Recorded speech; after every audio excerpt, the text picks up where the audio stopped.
I think people are finding these videos a little more readily too. I hear sometimes people say, "Oh, I've been watching your videos." So I think it takes people time to discover that there's a Diocese of La Crosse. They have a website. Well, ready or not, here we go. Hello, we're going to talk a little bit about Relevant Radio because they're the biggest Catholic radio in the United States. And I was looking to see when I started with them in 2007, a long time ago. And that was a great high school class, at least that's what people tell me.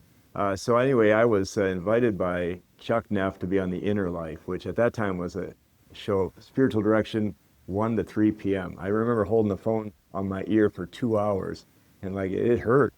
But I was surprised at how well the show went and still goes. I mean, it's been all these years that Chuck Neff retired, and then there were a couple other guys, and it's Patrick Connolly now. He's from our own diocese, and he's in the deacon program, and it's spiritual direction on the radio, which isn't that kind of private? Well, spiritual questions and things that can be confusing. And what I find in the spiritual life is that a little bit of encouragement goes a long way. Just to feel that I'm not the only one. This isn't the first time anyone has experienced this. And there are answers. That's the great thing about communication is that God lives in the light. The devil, he lives in the darkness, right? So he lurks there. And if we don't talk to people, if we don't express it to God or to godly people, the devil can kind of tie us in a knot. You're bad, you'll never change, it's too late, nobody cares. What do you think, you were special? And these things, stinking thinking, they used to call it, well, that stuff can lead us astray.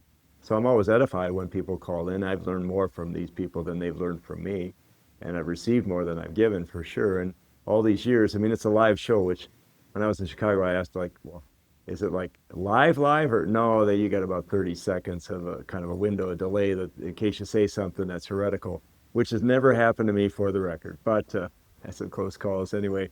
They could, quickly excise it or omit it or whatever and keep the show much more Catholic. But being on the radio used to make me really nervous, still makes me a little bit. But the main thing is that to be with the Lord is that as long as I make my holy hour in the morning, I hope that God speaks through me. And that's that I can tell, if he is or if I haven't prayed enough, I'm not very encouraging. I kind of start to get pessimistic. I complain. I even become cynical. Like, oh, what's the point? It's never going to turn out. It's futile. So the idea for us is to live in the light, is to allow ourselves to be aware of encouragement, our need for it, and we should give some to others.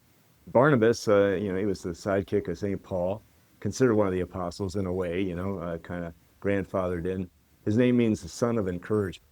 Well, that's really a nice name. And how often do we see the good in each other? Do we say a kind word? Say only the good things that people need to hear. That's from St. Paul. Whatever this week has been or will be, let's encourage each other by our prayers, our commitment to Christ and his church, and our sense that it has a happy ending, because it does. That the empty tomb, the ascension, the Paschal mystery, that stuff is real. And so is this show. And so am I. Does that sound metaphysical? Well, anyway, God bless you. We'll see you next week. It's like having a good hors d'oeuvre and a good dessert. Some people have a meal without a dessert. Those will never be my friends. Got to have some dessert, man.